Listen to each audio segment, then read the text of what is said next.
একটা চরম সত্য কি জানেন? মায়ের শাড়ি মেয়েরা পরতে পারলেও বাবার শার্ট কিন্তু ছেলেরা গায়ে দিতে পারে না। কারণ মায়েদের মতো বাবাদের অনেকগুলো পরার বস্ত্র থাকে না। আমি আজকে প্রধানত কথা বলতেছি মধ্যবিত্ত ঘরের সন্তানদেরকে নিয়ে, গরিব ঘরের সন্তানদেরকে নিয়ে। আমি একজন মধ্যবিত্ত ঘরের সন্তান, আমি আমার কথাটাই বলি। আমি যে বাবার কাছে একটা আবদার জানাবো, বাবার কাছে যে একটা দাবি জানাবো, বাবা আমার একটা নতুন শার্ট কিনে দাও, বাবা আমার একটা নতুন প্যান্ট কিনে দাও, আসলে আমার বাবার মুখের দিকে তাকালে আমি সেই আবদার ভুলে যাই, সেই দাবি ভুলে যাই। কারণ দিন শেষে যখন আমার বাবা মাঠ থেকে কাজ করে ফিরে, বাবার মুখের দিকে চাইলেই আমার সব চাওয়া পাওয়া নিমিষেই মাটি হয়ে যায়। একটা বাবা একটা বাবা তার সন্তানকে লালন পালন করার জন্য তিনি যে কত পরিশ্রম করে, আমরা ছেলেরা যখন বাবা হবো তখনই বুঝতে পারবো, তার আগে বুঝতে পারবো না। আমাদের এই দুনিয়ায় অনেক সন্তান আছে, অনেক বাবা আছে, অনেক সন্তান আছে যারা চাইলেই সবকিছু পেয়ে যায়, চাইলেই তাদের হাতের কাছে সবকিছুই থাকে। আমি তাদের কথা একটু বলি, যারা চাইলেই সবকিছু পেয়ে যায়।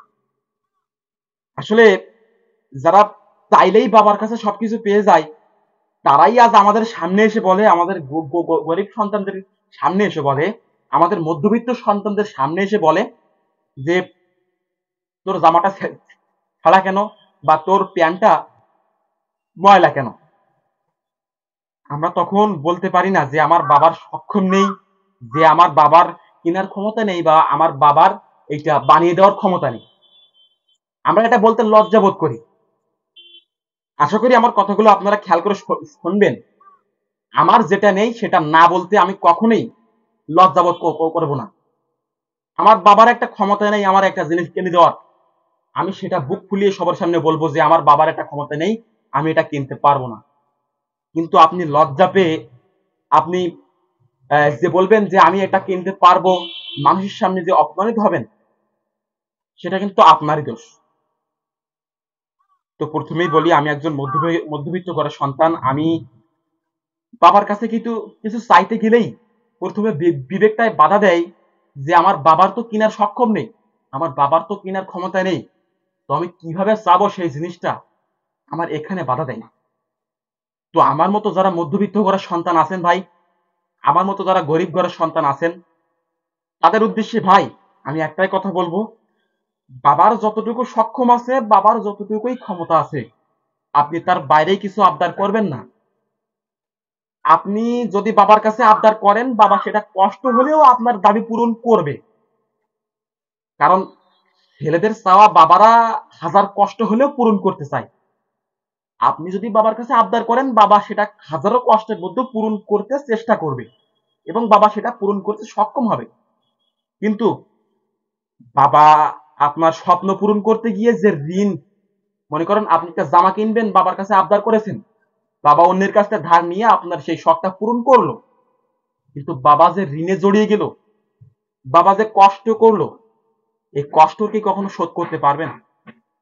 বাংলায় একটা কথা আছে, মা বাবার ঋণ কখনো শোধ করা যায় না। তো ভাই আমার কথাগুলো আপনাদের কাছে হয়তো ভালো নাও লাগতে পারে, কারণ আমার ভিডিওর ব্যাকগ্রাউন্ডে তো আর করুণ মিউজিক নেই, দুঃখের সুর নেই। আমার কথাগুলো ভালো লাগলে আমার ভিডিওটা শেয়ার করে অন্যদেরকে দেখার সুযোগ করে দিবেন। যেহেতু আমি মধ্যবিত্ত ঘরের সন্তান, আমার মতো যারা মধ্যবিত্ত গরিব ঘরের সন্তান আছেন, তারা আমরা ভাই ভাই, সকলেই আমাকে সাপোর্ট করবেন।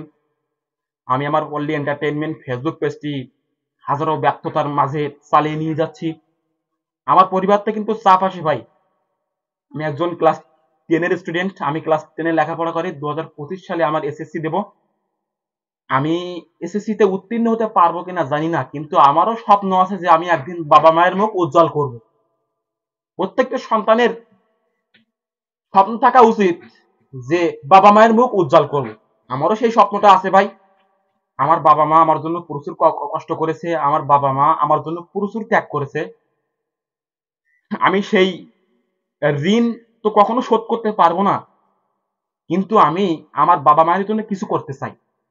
পারলে ভাই আমার জন্য দোয়া করবেন, এবং মধ্যবিত্ত ঘরের সন্তান যারা আছেন আপনারা সংগ্রাম করে যাবেন। জিততে না পারেন, ব্যর্থ হবেন, কিন্তু পরের বার আবার সফল হবেন, সংগ্রাম করে যাবেন। আর বেশি কথা বলবো না আমি। এই কথাটুকুর মাঝে যদি কোনো ব্যক্তি বা কোনো ভাই, কোনো ব্রাদার, কোনো আমার আমার অডিয়েন্স যদি কেউ কষ্ট পেয়ে থাকেন, তাহলে ক্ষমা সুন্দর দৃষ্টিতে দেখবেন। পারলে আমাকে ক্ষমা ক্ষমা করে দিবেন। ছোট মানুষ, অনেক কথা বলে ফেললাম। সুপ্রিয় দর্শক মন্ডলী, দেখা হবে আরো একটি ইমোশনাল ভিডিওতে। সেই পর্যন্ত সাথে থাকবেন। আমার এই ভিডিওটা শেয়ার করে অন্যজনের কাছে পৌঁছে দিবেন। ধন্যবাদ।